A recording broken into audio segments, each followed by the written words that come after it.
Bienvenidas y bienvenidos a esta exploración. Hoy tenemos sobre la mesa un informe bastante reciente del 10 de septiembre de 2025. Es de Goldman Sachs sobre CCU, Compañías Cervecerías Unidas, y bueno, el titular es potente. Mantienen su recomendación de venta. Así es, un informe clave. La fuente es entonces este análisis financiero que actualiza su visión después de los resultados del segundo trimestre de 2025, ¿verdad? Exacto. Nuestra misión hoy es desentrañar un poco qué llevó a los analistas a esta conclusión tan cautelosa y qué nos dice esto sobre CCU y quizá sobre el entorno en que opera. Precisamente, vamos a analizar a fondo cómo esos resultados trimestrales, los comentarios de la gerencia, otros datos del sector, cómo todo eso se tradujo en ajustes a las proyecciones y, bueno, finalmente en esa ratificación de venta. Es una mirada interesante a cómo se van recalibrando las expectativas del mercado, ¿no? Ok. Entremos en materia entonces. La recomendación de venta, o sell, se mantiene firme. Eso ya nos dice mucho, pero ¿qué implica en términos concretos de valoración? ¿Ajustaron sus precios objetivo? Directamente relacionado, sí. Al mantener la recomendación de venta, también recortan sus precios objetivo a 12 meses. Mira, para la acción local en Chile, la CCU.SN, el nuevo objetivo se fija en 4.802 pesos chilenos. 4.802. Sí, y esto es una baja del 12% respecto a su meta anterior de 5.429 pesos. O sea, no es un ajuste menor. No, para nada. Y supongo que algo similar ocurre con los ADRs que cotizan en Estados Unidos. Los CCU. Correcto. Para los ADRs, el nuevo precio objetivo es de $10 estadounidenses. $10. $10, lo que representa una caída del 13% desde los $11.5 previos. Ambos recortes son, pues, bastante significativos y envían una señal clara de, digamos, menor optimismo sobre el valor de la acción a corto plazo. Vale. Un recorte del 12-13% en el precio objetivo es fuerte. ¿Qué argumentos da Goldman Sachs para justificar esta visión más pesimista? ¿Se debe solo a los resultados del trimestre o hay cambios en cómo están valorando la compañía? Es una combinación de ambos factores y ahí está la clave, me parece. Por un lado, como bien dices, los resultados recientes llevaron a revisar a la baja las proyecciones de ganancias futuras. Eso es claro. Pero por otro lado, también modificaron uno de los componentes de su metodología de valoración. Ah, interesante. ¿Cómo valoran a CCU? ¿Qué métodos usan? Usan una mezcla ponderada a partes iguales de dos enfoques bastante estándar. Uno es el flujo de caja descontado, el DCF, Ajá. que básicamente estima el valor presente de los flujos de caja futuros que se espera genere la empresa. Y el otro es una valoración basada en múltiplos de mercado. Como el ratio precio-utilidad, el PE. Exacto, ese mismo, que compara el precio de la acción con las ganancias de la compañía, generalmente las proyectadas. Entendido. ¿Y dónde estuvo el ajuste? ¿En el DCF, en los múltiplos o en ambos? Aquí es interesante. En la parte del DCF, los supuestos de base se mantienen estables. Fíjate, la tasa de descuento que usan, el WACC. ¿El costo de capital? Sí, el costo promedio ponderado de capital, que refleja el costo de financiamiento, bueno, ese sigue en 10,3%. Y la tasa de crecimiento a largo plazo, la terminal, también se mantiene en plus 5%. Ahí, digamos, no hay cambios estructurales. Ok. Sin embargo, ojo, las proyecciones de flujo de caja que alimentan ese modelo de CF sí se ven afectadas por los menores resultados que esperan. Y eso impacta el valor final del DCF, claro. Pero el ajuste más explícito en la metodología viene por el lado de los múltiplos. ¿Qué cambiaron ahí específicamente? Redujeron el múltiplo precio-utilidad, el PE objetivo, que aplican a las ganancias proyectadas para los trimestres 5 a 8. O sea, mirando un poco más allá del próximo año. Exacto. Ese múltiplo objetivo PE bajó de 12,5 veces las ganancias estimadas a 11,5 veces. ¿Y por qué esa reducción del múltiplo? ¿Simplemente decidieron ser más conservadores o hay una razón técnica? El informe lo atribuye a una actualización del grupo de empresas comparables, lo que llaman el peer group, que usan como referencia. Ah, claro. Al comparar a CCU con este nuevo set de compañías, quizás empresas con perfiles de crecimiento o riesgo algo distintos a los que consideraban antes, pues concluyeron que un múltiplo ligeramente más bajo era el adecuado. Así que tienes la combinación, menores expectativas de ganancias futuras y un múltiplo de valoración más conservador. Entiendo. Ambos tiran del precio objetivo hacia abajo. Tiene sentido. Esa combinación explica perfectamente la rebaja en la valoración. Ahora, profundicemos en esas previsiones financieras ajustadas para 2025-2027. Mencionaste que los resultados del segundo trimestre fueron más débiles de lo esperado. Exactamente. Y el impacto más claro se ve en las proyecciones de EBITDA. Esa medida de rentabilidad operativa antes de intereses, impuestos, depreciación y amortización. El famoso EBITDA. Periodo 2025-2027 bajan en promedio un 3% respecto a las que tenían antes. ¿Identifican una causa principal para esa menor expectativa de rentabilidad operativa? ¿De dónde viene esa presión? Sí, y es un punto recurrente en análisis sobre empresas con operaciones regionales, ¿no? El informe apunta directamente al desempeño de la operación en Argentina. Ah, Argentina. Parece que la complejidad del entorno macroeconómico argentino está pesando más de lo que anticipaban en la rentabilidad consolidada de CCU. Esto subraya la vulnerabilidad, a la volatilidad económica en mercados clave. Claro, lógico. Y lógicamente, un EBITDA más bajo repercute en la línea final, en el beneficio. Esto se traduce a una disminución promedio del 8% en la previsión de beneficio por acción, el BPA o IPS, para los años 2026 y 2027. 8% menos de BPA esperado. Sí. Menos rentabilidad operativa proyectada lleva, a menores ganancias por acción esperadas. Es directo. Pero espera, hay un dato en el informe que parece ir totalmente en contra de esa tendencia, al menos para 2025. Dicen que la previsión de beneficio neto consolidado para este año, 2025, de hecho sube un 13%. Ajá. ¿Cómo es posible que la ganancia neta suba si la rentabilidad operativa, el EBITDA, baja? Eso suena contradictorio. Aquí es donde la cosa se pone realmente interesante y demuestra por qué hay que mirar el cuadro completo, no solo el EBITDA. La razón de esa subida en la previsión de beneficio neto para 2025 no viene de una mejora operativa, sino de un factor tributario muy particular. ¿Impuestos? ¿Cómo así? ¿Pagaron menos impuestos de lo esperado? Exacto. Se debe a una tasa impositiva efectiva mucho más baja registrada en lo que va del año. El informe estima una tasa efectiva para todo 2025 de solo menos 2,5%. Menos 2,5. Sí, negativa incluso.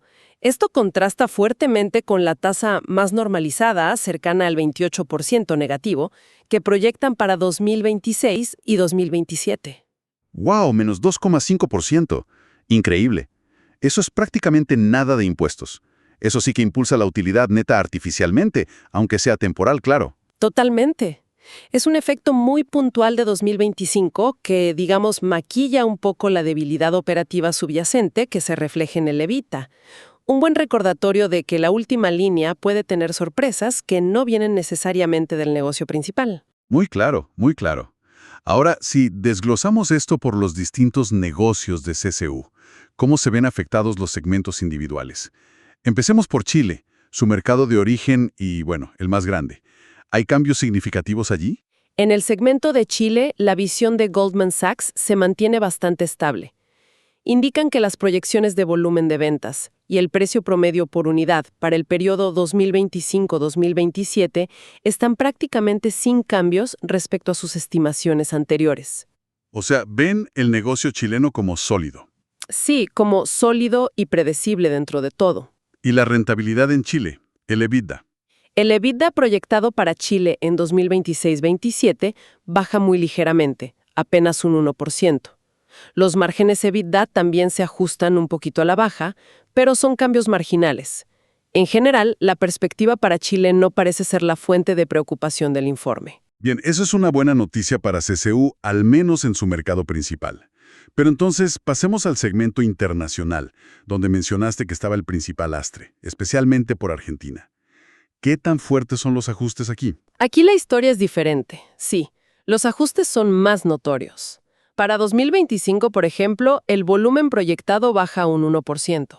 Pero más relevante es el precio promedio medido en pesos chilenos, en CLP. Claro, para consolidar. Exacto. Ese precio promedio estiman que bajará un 5% en 2025, aunque luego proyectan subidas para 2026-27, probablemente asumiendo alguna recuperación o traspaso de inflación o devaluación a precios, ¿no? Entiendo. ¿Y cómo golpea eso a los ingresos y sobre todo al EBITDA internacional? Los ingresos netos en pesos chilenos para el segmento internacional se proyectan un 6% más bajos para 2025, aunque luego se recuperarían parcialmente en 2027. Pero el EBITDA es donde se concentra el impacto negativo.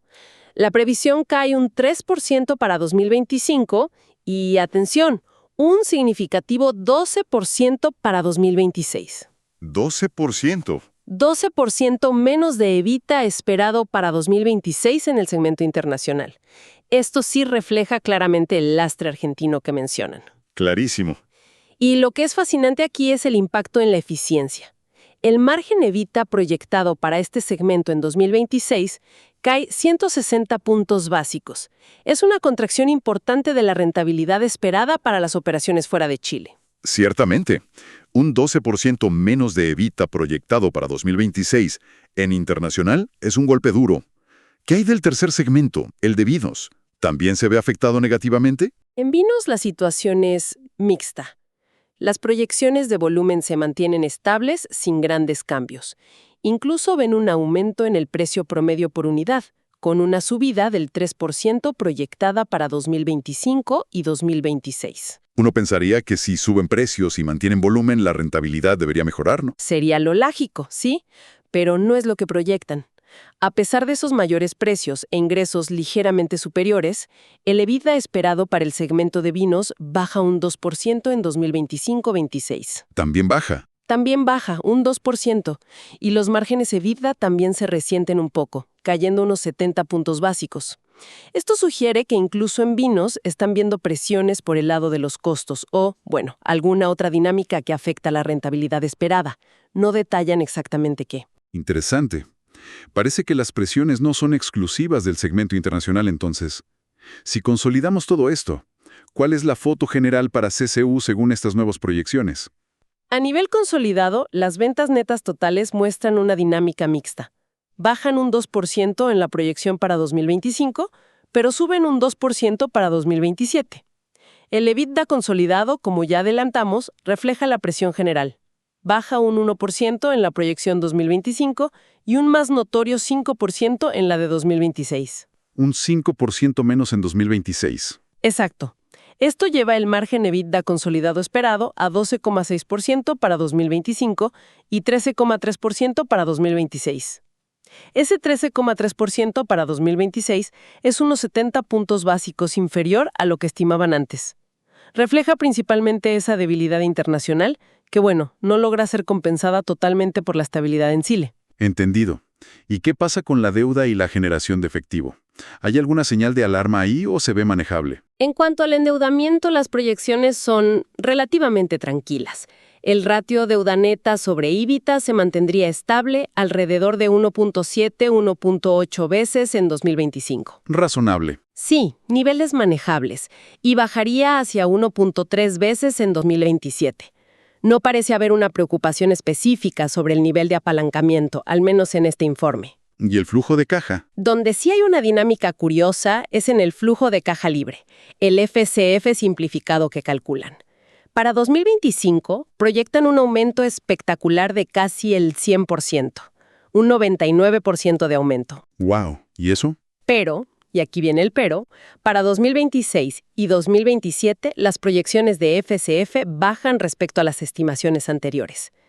Ese salto en 2025 podría estar vinculado a factores puntuales, quizás esa menor tasa impositiva que comentamos o alguna gestión específica del capital de trabajo, no necesariamente a una mejora sostenible en la generación de caja operativa. ¿Se entiende? Se entiende perfecto.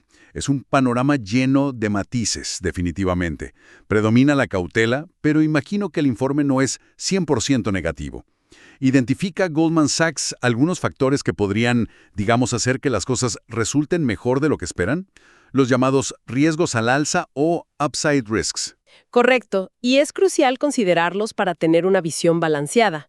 Siempre existe la posibilidad de que el escenario base del analista no se cumpla, ¿verdad? Claro. Enumeran 5 factores principales que podrían cambiar el panorama y contradecir su recomendación de venta. A ver, ¿cuáles son? Primero, y quizás el más obvio, una mejora del entorno macroeconómico y político en los países clave, especialmente Chile y, por supuesto, Argentina. Si la economía repunta, pues el consumo lo nota. Lógico. Situación favorable en los precios de las materias primas clave. Piensa en cebada, aluminio para las latas o en los tipos de cambio. Si los costos bajan o las monedas ayudan, la rentabilidad mejora. También directo. Tercero, mencionan una recuperación más rápida de lo esperado en los volúmenes de venta, específicamente en Chile. Si el mercado local tira más fuerte, bueno, compensa otras debilidades. Cuarto, cambios en el entorno competitivo que benefician a CSU. Por ejemplo, si un rival importante pierde cuota de mercado. Competencia siempre clave. Y quinto, algo más estructural.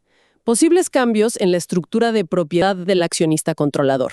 Aunque no detallan qué tipo de cambios o cómo afectarían positivamente, pero lo mencionan como un factor a tener en cuenta. Interesante que incluyan ese último punto sobre la estructura de propiedad. No es tan común. Ahora, el informe también menciona algo llamado M&A Rank. ¿Qué significa eso exactamente? Es una calificación interna que usa Goldman Sachs para indicar la probabilidad estimada de que una compañía sea objeto de una fusión o adquisición. Una M&A, Mergers and Acquisitions. A CSU le asignan un rango 3. Un rango 3. ¿Y eso es alto, bajo, medio? Según la escala que describen, un rango 3 implica una probabilidad baja de M&A. La estiman entre 0% y 15%. Ah, bastante baja entonces. Sí. Y es importante destacar que según la política de Goldman Sachs, este rango 3 se considera inmaterial y por lo tanto no se incluye como un factor en el cálculo del precio objetivo. Es más bien una nota informativa para el cliente, digamos. Entendido. Una nota al margen. Y para cerrar el círculo y entender bien de dónde viene este análisis, está la sección de disclosures o divulgaciones, que siempre es fundamental leer en estos informes de bancos de inversión, ¿no? Absolutamente fundamental. Aporta transparencia sobre la relación entre el banco y la compañía analizada. En este caso, los analistas, Thiago Bortolucci y Nicholas Sussman, certifican que las opiniones son suyas y que su compensación no está directamente ligada a esta recomendación específica. Eso es estándar. Bien. Pero, y este es el punto clave que cualquier lector debe tener presente, Goldman Sachs declara abiertamente que busca hacer negocios con las compañías que cubre. Y eso incluye a CSU. Claro. Esto inherentemente crea un potencial conflicto de interés que debe ser considerado al evaluar el informe. No lo invalida, pero hay que saberlo. Además, manifiestan que esperan recibir o intentarán buscar compensación por servicios de banca de inversión de CSU en los próximos 3 meses. O sea, hay una relación comercial activa y esperada. Exacto. Y también actúan como market makers. Creadores de mercado. Correcto. Facilitan la compra-venta de los valores de CSU, las acciones y los ADRs. Toda esta información es crucial, insisto. No es para descartar el análisis, ni mucho menos, pero sí para contextualizarlo. Permite al inversor ponderar la recomendación sabiendo que existe esta relación comercial entre el analista, el banco, y la empresa analizada. El propio informe suele decir que es solo un factor a considerar en una decisión de inversión. Muy bien. Queda claro el contexto. Entonces, si tuviéramos que resumir la esencia de este análisis de Goldman Sachs sobre CSU, ¿cuáles serían los puntos clave a retener? Yo diría que la conclusión principal es una cautela renovada. Mantienen la venta, recortan los precios objetivos. Y la justificación central es doble, ¿no? Por un lado, el impacto negativo mayor de lo esperado de la situación en Argentina sobre la rentabilidad consolidada proyectada. Principalmente en el segmento internacional. Exacto. Y por otro lado, un ajuste metodológico que aplica un múltiplo de valoración PE más bajo al actualizar el grupo de empresas comparables. Esas dos cosas juntas. A pesar de que el negocio en Chile se muestra estable y hay un efecto fiscal positivo que es muy puntual en 2025. Exacto. Esos factores positivos, no logran contrarrestar la presión en el segmento internacional y los ajustes en la valoración general, según la visión de Goldman. Sin embargo, es justo reconocer que el propio informe señala caminos por los cuales CSU podría superar estas expectativas, como esas mejoras macro, cambios competitivos favorables. Vemos, por tanto, un análisis detallado, con proyecciones ajustadas a la baja en métricas importantes como el EBIT y el beneficio por acción para 2026-27, todo basado en datos recientes y, claro, en los modelos del banco. Es una visión específica en un momento determinado. Perspectiva de Goldman Sachs ahora mismo, y pone de relieve, una vez más, la fuerte sensibilidad de una empresa de consumo masivo como CSU a los vaivenes macroeconómicos regionales, especialmente en mercados volátiles como Argentina, además de la competencia y los costos de insumos, claro. La recomendación de venta es, pues, la conclusión lógica de ese análisis detallado que hicieron. Y esto nos deja con una reflexión interesante, me parece. Este caso de CSU, con su mezcla de operaciones en Chile, Argentina, otros países, y en distintos segmentos, cerveza, bebidas, vino, ilustra muy bien cómo interactúan las estrategias corporativas con el contexto macro de América Latina. Totalmente. Plantea una pregunta relevante para quien invierte o analiza empresas en la región. ¿Hasta qué punto el desempeño individual de una compañía, por muy bien gestionada que esté internamente, puede desmarcarse del destino económico y político general de los mercados donde opera? ¿Cuánto pesa realmente el riesgo país o el riesgo región en la valoración final? Es la gran pregunta, ¿no? Exacta. Una cuestión para seguir masticando, sin duda.